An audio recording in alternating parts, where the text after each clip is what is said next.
안녕하세요 여러분.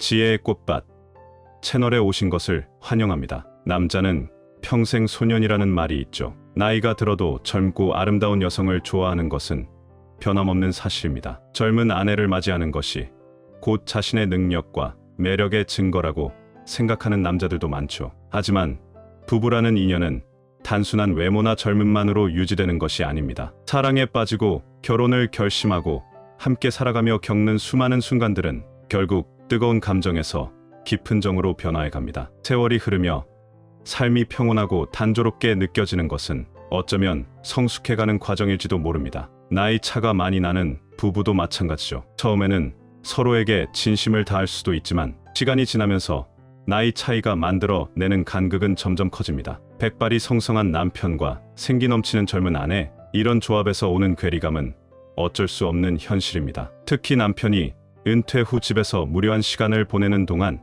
아내는 여전히 사회에서 활발하게 활동하고 있다면 서로의 보폭이 맞지 않아 결혼 생활이 위태로워지기도 합니다. 젊은 아내가 외도를 하게 되면 많은 남자들은 분노하며 즉시 이혼을 선택하지만 그렇지 않은 사람도 있습니다. 우리 동네 68살의 강 씨도 그런 경우입니다. 그는 젊은 아내가 다른 남자를 만나고 있다는 사실을 알지만 이혼할 생각이 없다고 합니다. 그래도 내 아내인데 내가 먹고 사는 걸 챙겨주고 있으니 그냥 가정부라고 생각하면 편하다는 것이 그의 생각이었죠. 나는 올해 68살, 은퇴한 지 8배가 됐다. 지금의 아내인 수진과는 재혼이지만 그녀는 나보다 15살 어리다. 처음부터 결혼을 계획했던 것은 아니었다. 그녀와 깊은 관계를 가지게 되었고 아이가 생긴 후에야 전처에게 사실을 고백해야 했다. 전처와는 20년을 함께했다. 그러던 중 나는 활기찬 젊은 여자 수진을 만났다. 그녀는 내게 환한 미소를 지으며 다가왔고 긴 검은 머리칼을 휘날리며 나를 설레게 했다. 당시 나는 대기업에서 중견 간부로 일하고 있었고 그녀는 우리 부서의 인턴이었다. 상냥한 말투에 부드러운 성격, 수줍은 듯한 웃음이 그녀를 더욱 매력적으로 보이게 했다. 마치 첫사랑을 다시 만난 것 같은 기분이었다. 어떻게 관계가 시작됐는지 정확히 기억나지는 않는다. 다만 회사 워크숍이 끝난 날 우리는 함께 밤을 보냈다. 그 당시 전처와의 사이에서 낳은 딸은 고등학생이었고 아내는 딸의 학업을 위해 회사와 집을 오가며 바쁜 나날을 보내고 있었다. 나는 업무상 회사에서 제공하는 숙소에서 혼자 생활하는 날이 많았고 그렇게 자연스럽게 수진과 가까워졌다. 수진은 대학원을 졸업한 재원이었다. 그녀는 내게 부장님은 흔한 아저씨가 아니라 진짜 매력적인 분이라고 말하곤 했다. 젊은 남자들과는 다른 경험에서 나오는 무게감이 좋다는 것이었다. 그녀가 임신 사실을 알렸을 때 나는 순간적으로 낙태를 생각했다. 전처와의 결혼을 유지하고 싶었기 때문이다. 전처는 수진처럼 젊고 아름답지는 않았지만 오랜 세월 함께 온 사람이고 함께 쌓아온 시간과 정이 있었다. 하지만 전처는 수진의 존재를 알게 되자 스스로 이혼을 요구하며 딸과 함께 내 곁을 떠났다. 나는 결혼해서 배신자가 되었다. 도심에 있던 집을 전처에게 주었고 집안의 대부분의 예금도 전처와 딸에게 남겨두었다. 솔직히 말해서 중년의 남자로서 어느 정도 비상금이 없는 사람이 어디 있겠는가. 특히 당시 내 사업은 한창 전성기였고 급여 외의 수입이 월급보다 몇 배나 많았다. 수진과 결혼할 때 나는 그녀에게 내 마음을 표현하기 위해 많은 노력을 기울였다. 하지만 만일을 대비해 하나는 준비해 두었다. 혼인신고를 하기 전에 미리 한 채의 집을 사둔 것이다. 나는 수진에게 이 집이 결혼 선물이라고 말했다. 그때만 해도 수진은 지금처럼 돈에 집착하지 않았고 그 집이 누구 명의인지 깊이 따지지 않았다. 우리 사이에 아들이 태어난 후 수진은 곧바로 직장으로 복귀했다. 그녀는 외동딸이었고 장모님은 이미 은퇴한 상태였다. 그래서 아이는 장모님이 돌봐주었다. 장모님과 장인어른은 시골에서 퇴직한 공무원이었고 우리와 비교하면 연금 차이가 컸다. 나는 장모님을 위해 작은 아파트를 하나 장만해드렸다. 그렇게 해야 수진과 나만의 시간을 가질 수 있을 거라 생각했기 때문이다. 아이는 금세 자랐고 학교에 다니기 시작했다. 시간은 쏜살같이 흘렀고 우리 부부 사이에도 많은 변화가 찾아왔다. 아들이 중학생이 되었을 무렵 나는 수진이 바람을 피우고 있다는 사실을 알게 되었다. 그러나 그때 나는 이미 은퇴를 앞두고 있었고 더 이상 쉴 권도 없었다. 그저 모르는 척하며 묵묵히 견디는 수밖에 없었다. 나는 60살에 정년퇴직을 했다. 그때쯤 수진은 회사에서 부장 자리에 올랐고 자연스레 가정 내의 주도권도 그녀에게 넘어갔다. 나는 아들의 학업을 돌보았지만 수진은 일에 바빠 집을 비우는 날이 많았다. 출장이 잦아지면서 우리 사이의 거리는 더욱 멀어졌다. 그 무렵 나의 머릿속을 떠나지 않는 사람은 전처였다. 만약 그때 전처와 이혼하지 않았다면 지금쯤 우리는 함께 은퇴 생활을 즐기고 있을 텐데. 하지만 결국 내가 배신을 택했고 그 대가는 내게도 돌아왔다. 젊은 아내를 맞이했지만 결국 나도 그녀에게 배신당했다. 세상은 돌고 돈다는 말이 맞았다. 이혼을 하고 전처와 다시 만나고 싶다는 생각도 했다. 그래서 몇 번이고 연락을 시도했지만 전처는 나를 철저히 무시했다. 한 번은 너무 노골적으로 다가갔는데 그날 이후로 전처는 나를 차단해버렸다. 결국 나는 수진과 계속 함께 살아가기로 했다. 때로는 이혼을 진지하게 고민하기도 했지만 이혼을 하면 내가 얻을 것은 아무것도 없었다. 결국 혼자 늙어갈 것이 뻔했다. 그렇다면 차라리 아무것도 모르는 척하며 살아가는 것이 낫지 않을까. 어차피 수진은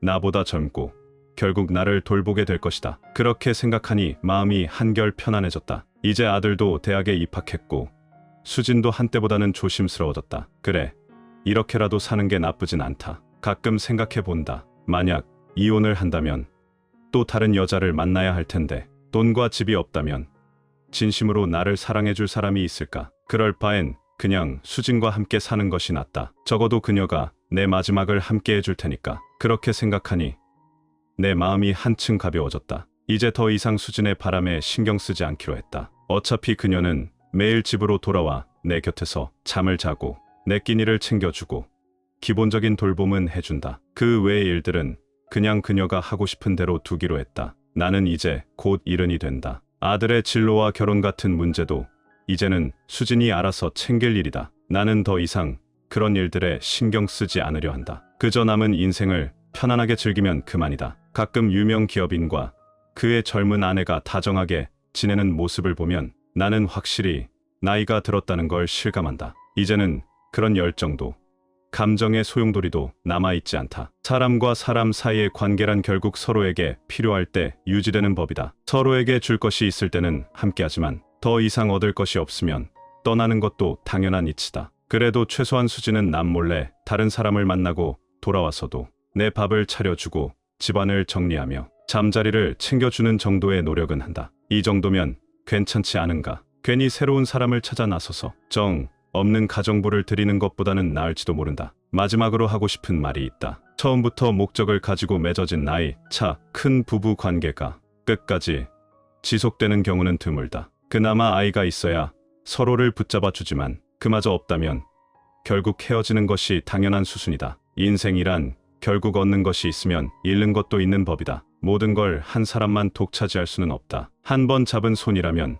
쉽게 놓아서는 안 된다. 사람이 나이를 먹고 돌아보면 결국 처음 함께했던 배우자가 가장 편안한 존재였음을 깨닫게 된다. 그와 함께 젊은 날을 보내고 삶의 기쁨과 슬픔을 나누었던 기억들은 결국 마음 깊이 남는다. 누군가의 자리를 빼앗아 얻은 관계는 결국 그 대가를 치르게 된다. 특히 다른 사람의 가정을 빼앗아 만든 결혼이라면 언젠가는 후회하게 될 것이다. 이 인생에서 무엇이든 그에 맞는 대가가 정해져 있기 때문이다. 결혼이란 부부가 함께 만들어가는 것이다. 한 사람이 배신하는 순간 같은 공간에 있어도 그것은 단순한 공존일 뿐 진정한 부부의 의미를 잃어버리게 된다. 결혼은 깊은 인연으로 맺어진 결과물이다. 함께하는 것이 쉽지 않은 만큼 서로를 존중하고 지켜나가야 한다. 쉽게 무너뜨려서는 안 된다. 고요한 마음으로 세상을 바라보고 기쁜 마음으로 삶을 살아가며 평범한 마음으로 일상을 즐기고 부드러운 마음으로 집착을 내려놓아라. 고요함은 결국 마음에서 비롯된다. 안녕하세요, 여러분. 지혜의 꽃밭 채널에 오신 것을 환영합니다. 삶에서 겪는 좋고 나쁜 일들은 타고난 운명이 아니라 살아가면서 마음을 어떻게 가꾸느냐에 따라 달라집니다. 많은 사람들이 말하길 인생은 긴 여행과도 같다고 합니다. 여정 속에서 우리는 꽃이 피어나는 소리를 듣고 활짝 핀 아름다운 순간을 보며 결국엔 꽃이 지는 모습을 마주하게 됩니다. 그러나 중요한 것은 우리의 마음가짐입니다. 오늘 저희가 여러분과 나눌 주제는 객관적으로 득과 실을 보고 모든 것을 운명에 맡기자입니다. 삶은 어둠과 이름의 끊임없는 반복입니다. 젊음의 패기와 열정을 잃었을 때 우리는 성숙함과 지혜를 얻게 됩니다. 봄날의 화려한 꽃이 사라질 때 가을날의 풍성한 열매를 맞이하게 됩니다. 논어른 유에서는 이렇게 말합니다. 복이 있으면 반드시 화가 따르고 화가 있으면 반드시 복이 있다. 득과 실은 결국 맞물려 있으며 모두 인연에 따라 흐르는 것입니다. 얻으면 다행이고 잃으면 운명이로다. 득실을 초연하게 받아들이는 것은 단순한 태도가 아니라 깊은 수양이 필요한 인생의 경지입니다. 우리는 살아가면서 여러 가지 상실을 경험합니다. 뜨겁게 사랑했던 연인은 결국 남남이 되고 영원할 것 같던 인연도 점차 희미해집니다. 큰 바다, 작은 강도 눈에 띄지 않는다. 소중한 사람을 잃고 나면 세상은 이전과 달라 보입니다. 사랑하는 가족과의 이별은 가슴을 찢는 듯한 고통을 남깁니다. 그 상실을 어떻게 말로 표현할 수 있을까요? 저 세상과 이 세상 서로를 바라볼 수는 있지만 손을 잡을 수 없는 거리. 생과 사가 교차하는 순간 삶은 한없이 더섭고 쓸쓸해 보입니다. 오랜 친구와 멀어지는 것도 마찬가지입니다. 천리 길을 가도 지음주인을 만나기 어려우니 잔을 들어 지난 날을 기릴 뿐이다. 때로는 사랑하기에 놓지 못하고 사랑하기에 떠나지 못하며 사랑하기에 머물러야 합니다. 상실의 아픔을 기억하되 그 속에서 성장하라. 이별과 상실이 남긴 상처는 우리가 진정으로 사랑했음을 증명하는 흔적입니다. 하지만 상처를 잊는다고 해서 사랑까지 사라지는 것은 아닙니다. 사랑은 영원하며 그 힘은 결코 사라지지 않습니다. 시간이 약은 아닐지라도 시간 속에서 우리는 서서히 치유됩니다. 그러니 진심으로 사랑하세요. 자신을 아껴주고 사랑할 가치가 있는 사람을 용기 있게 사랑하세요. 그리고 무엇보다 자신을 더욱 사랑하세요. 삶에서 얻었다고 자만하지 말고 잃었다고 한탄하지 마세요. 잃음 또한 얻음이며 시련은 성장을 위한 기회가 됩니다. 눈물을 흘리며 우리는 인생의 깊은 맛을 배워갑니다. 좋은 일에는 반드시 시련이 따른다. 어떤 것은 얻었지만 영원히 가질 수 없고 어떤 것은 잃었지만 다시 찾게 될 수도 있습니다. 우리가 할 수 있는 것은 그저 최선을 다하는 것뿐입니다. 힘든 순간이 빠르게 지나가고 좋은 날들이 곧 찾아오기를 바라며 이 세상에서 영원한 것은 없습니다. 삶의 모든 것은 더섭고 결국엔 사라지게 마련입니다. 순탄한 날도 있겠지만 거친 길도 반드시 존재합니다. 그러나 어떤 상황에서도 우리는 걸음을 멈춰선 안 됩니다. 밤하늘에 달이 둥글게 차오르듯 이 땅에서도 우리의 인연은 만남과 이별을 반복합니다. 모든 것이 마음먹기에 달려 있으며 인생은 짧기에 더욱 소중합니다. 세상의 모든 불완전함을 용서하고 속세의 삶을 묵묵히 살아가되 때로는 초연한 마음으로 받아들이세요. 그것이야말로 인연을 따르는 삶의 가장 높은 경지입니다. 상실은 곧 구원이며 상처는 곧 성장이 될 것입니다. 우리가 잠시 잃어버린 것들이 광대한 인생의 흐름 속에서는 한낱 작은 티끌일 뿐이니까요. 때로는 무언가를 잃는 것이 곧 새로운 것을 얻는 과정이 아닐까요? 문이 하나 닫히면 반드시 다른 문이 열리는 법입니다. 창문을 열면 여전히 꽃향기가 가득하고 밝은 달빛과 부드러운 바람이 우리를 감싸며 여전히 우리를 사랑하는 누군가가 곁에서 기다리고 있을 것입니다. 영화 왕의 남자에서 이런 대사가 나옵니다. 두 손을 꼭 쥐면 아무것도 가질 수 없지만 손을 펼치면 세상이 내 것이 된다. 결국 득과 실은 한 생각의 차이일 뿐입니다. 진정으로 얻고 싶다면 먼저 집착을 내려놓는 법을 배워야 합니다. 모든 것을 자연의 흐름에 맡기고 인연에 따라 살아가는 것. 인생이란 본래 수행의 길과도 같습니다. 이 세상에는 완벽한 일은 드뭅니다. 우리가 원하는 모든 것이 이루어지는 것도 아니고 때로는 뜻과 현실이 엇갈리기도 하며 사랑과 미움이 뒤섞이고 만남과 이별이 반복됩니다. 마치 이미 정해진 운명처럼 말이죠. 인연이 닿으면 이루어지고 인연이 닿지 않으면 아무리 애써도 얻을 수 없다. 억지로 주려 하지 말고 흐름에 맡겨보세요. 기다림의 끝에서 새로운 길을 찾다. TED 강연에서 한 여성이 자신의 이야기를 들려준 적이 있습니다. 그녀는 11년 동안 한 사람을 사랑하며 기다렸습니다. 풋풋한 20대 시절부터 30대가 넘도록 그 사람과 결혼하여 가정을 꾸리고 안정적인 삶을 살기를 간절히 바랐습니다. 결국 그녀는 오랜 고민 끝에 집을 사고 미래를 위한 모든 준비를 마친 후 그 사람에게 결혼을 제안했습니다. 하지만 상대의 대답은 단 한마디뿐이었습니다. 아직 준비가 되지 않았어. 조금 더 기다려 줄래? 끝없는 기다림에 지친 그녀는 슬픔을 억누르며 결국 이별을 결심했습니다. 집을 팔고 떠나기로 했습니다.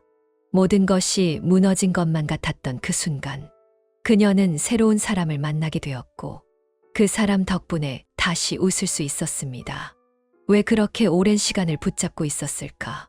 왜 좀 더 일찍 내려놓지 못했을까? 그러나 인생은 결국 인간은 최선을 다하고 나머지는 운명에 맡기는 것입니다. 모든 것이 최선의 방향으로 흘러가고 있는지도 모릅니다. 추억은 아름답지만 과거에 머물러서는 안 된다. 추억은 원래 아름다운 것. 다만 우리가 과거를 붙잡지 않을 때 말이다. 이 영화 소견이는 9년 만에 운명적으로 다시 만났습니다. 하지만 그들은 과거의 이야기를 꺼내지 않았습니다. 그토록 깊이 사랑했던 시간도 결국 지나가고 그토록 행복하고 아팠던 기억도 시간 속에서 희미해질 뿐입니다. 삶이란 사랑과 아픔이 뒤섞인 채 흘러가는 것입니다. 모든 인연이 끝까지 함께할 수는 없고 어떤 관계는 결국 추억 속에서만 존재하는 것이 더 나을 수도 있습니다.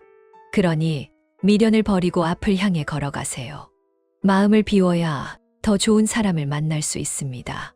얻는 것도 운명이라면 잃는 것 또한 운명이다. 어떤 것도 영원히 내 것이 될 수 없고 지나간 것은 모두 바람처럼 스쳐가는 순간일 뿐입니다.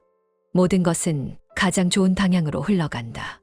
언젠가 작가가 이런 말을 했습니다. 인생이란 어둠과 이름이 공존하는 것. 그러니 억울해하지 마라. 무엇을 얻었다고 자만하지 말고 무엇을 잃었다고 슬퍼하지도 마세요. 지금 이 순간도 결국 지나갈 것입니다. 모든 것이 결국 가장 좋은 방향으로 흘러갑니다. 우리는 그저 흘러가는 시간 속에서 고요한 마음을 지키면 되는 것입니다. 인생길을 걷다 보면 반드시 길이 열리는 순간이 온다. 때로는 모든 것이 부서진 것처럼 보일지라도 그 모든 상처와 이별은 더 큰 행복을 위한 자리 비움일지도 모릅니다. 뜻대로 되지 않는다면 어쩌면 그것이 더 좋은 방향일지도 모른다. 잃어버린 것들은 결국 어떤 형태로든 다시 우리에게 돌아오게 될 것입니다. 삶의 모든 순간을 온전히 받아들이며 있는 그대로 살아가세요. 꽃이 피는 것은 우연이 아니며 꽃이 지는 것도 슬픔이 아닙니다. 세상이 변해도 내 마음은 흔들리지 않기를. 행복이란 가진 것의 많고 적음이 아니라 내려놓음의 크기에 달려있다. 어떤 말이 있습니다. 행복은 얼마나 많이 소유했느냐가 아니라 얼마나 내려놓았느냐에 달려있다. 세월은 늘 우리에게 너그럽습니다. 그러니 언제나 따뜻한 마음을 간직하고 지금 이 순간을 받아들이며 차분하고 너그러운 시선으로 인생을 바라보세요. 득과 실을 초연하게 바라볼 때 비로소 삶을 온전히 마주할 수 있습니다. 모든 것은 인연 따라 흐르는 것.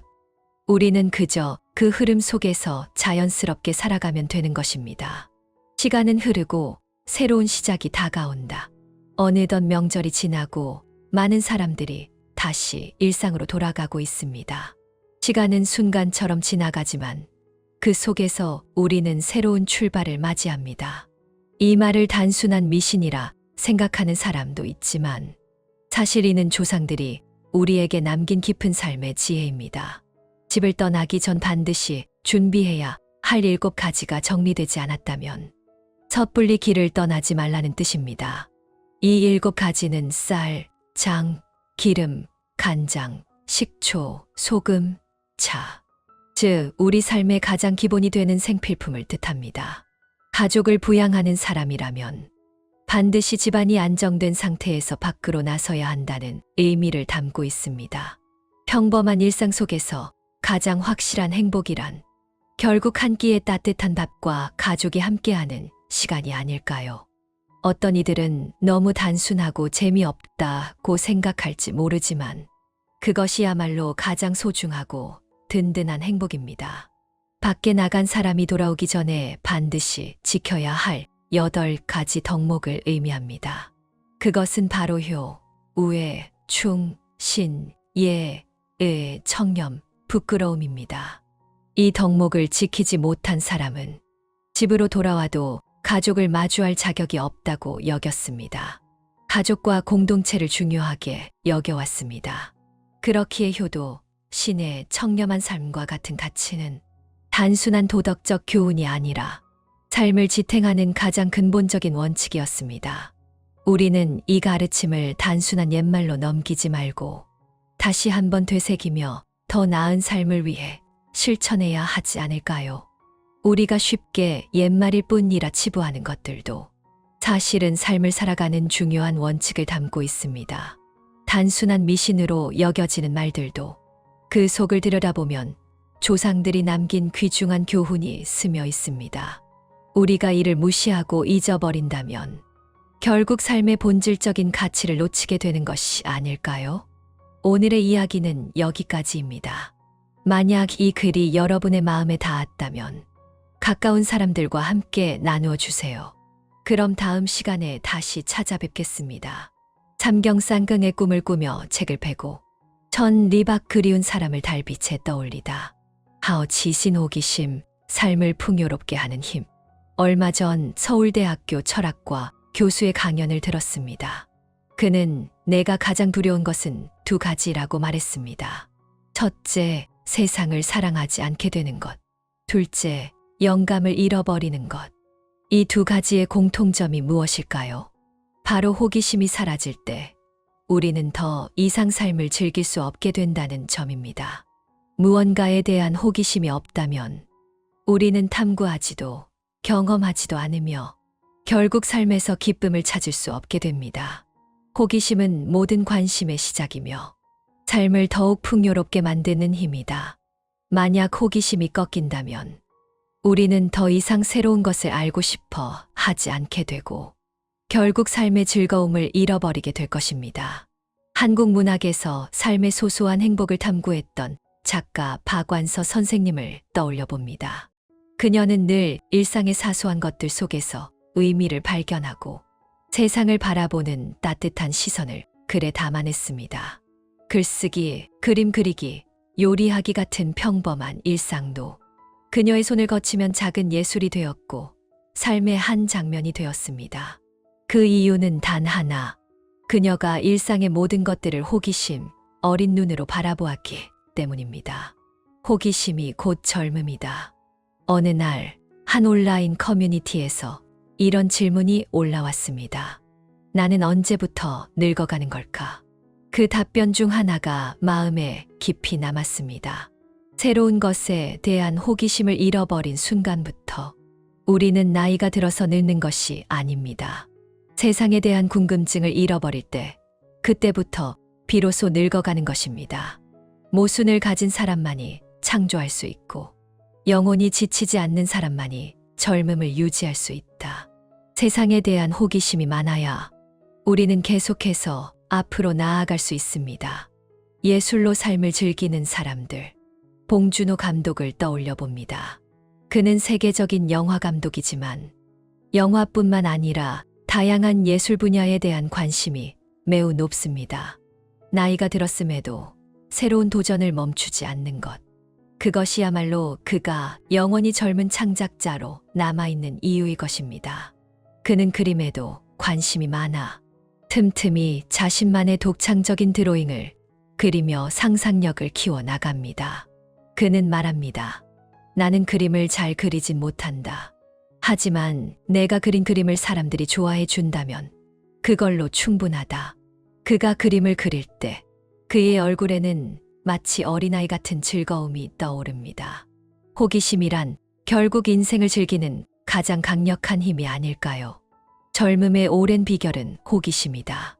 사람도 세상도 늙어가지만 우리는 언제까지나 젊음을 유지할 수 있습니다. 그 방법은 바로 끊임없이 세상에 대한 호기심을 가지는 것.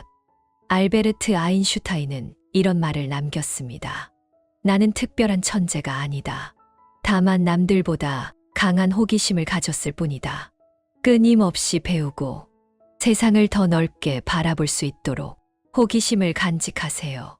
그것이 끊임없는 발전의 힘이다. 호기심은 새로운 세계로 가는 문이다. 우리는 종종 호기심의 이끌림 속에서 새로운 세상을 탐험하고 배움을 이어갑니다. 새로운 것을 마주할 때 우리는 본능적으로 알고 싶어지고 직접 경험하고 싶어지죠. 호기심은 단순한 관심이 아니라 편안한 삶에서 벗어나 스스로를 성장시키는 강력한 원동력이다. 이러한 호기심의 힘을 평생 실천한 인물이 있습니다. 바로 조선시대의 천재 과학자 장영시입니다. 그는 단순한 발명가가 아니었습니다. 천문학자, 공학자, 기계 제작자, 수학자, 예술가.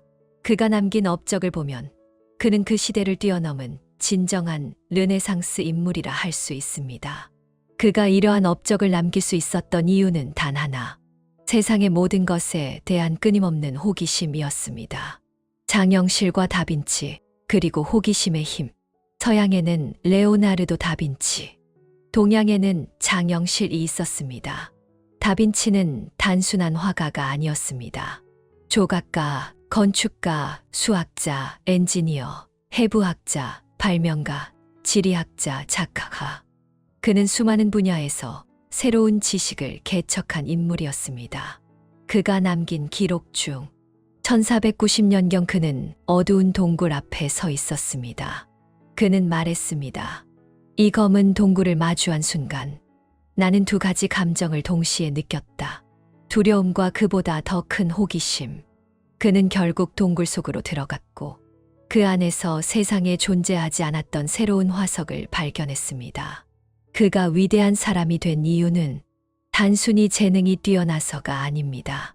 그 누구보다도 강한 호기심을 가지고 그 호기심을 행동으로 옮겼기 때문입니다. 호기심을 잃지 않는다면 우리는 영원히 성장할 것이다. 호기심을 가진 사람은 절대 늙지 않습니다. 늘 배우고 새로운 것을 시도하며 자신을 더 풍부한 사람으로 만들어 갑니다. 우리는 앞으로도 세상에 대한 궁금증을 멈추지 않아야 합니다. 새로운 것을 배우고 새로운 도전을 두려워하지 말아야 합니다. 호기심을 간직하세요. 그것이 우리를 더 넓은 세상으로 이끌어 줄 것입니다. 오늘의 이야기를 시청해 주셔서 감사합니다. 이 이야기가 여러분에게 공감과 깨달음을 주었기를 바랍니다. 아직 구독하지 않으신 분들은 구독 버튼을 눌러주세요. 지혜의 정원은 매일 새로운 글을 전해드리며 여러분이 매일 새로운 깨달음을 얻길 바랍니다. 다음 시간에 다시 만나요.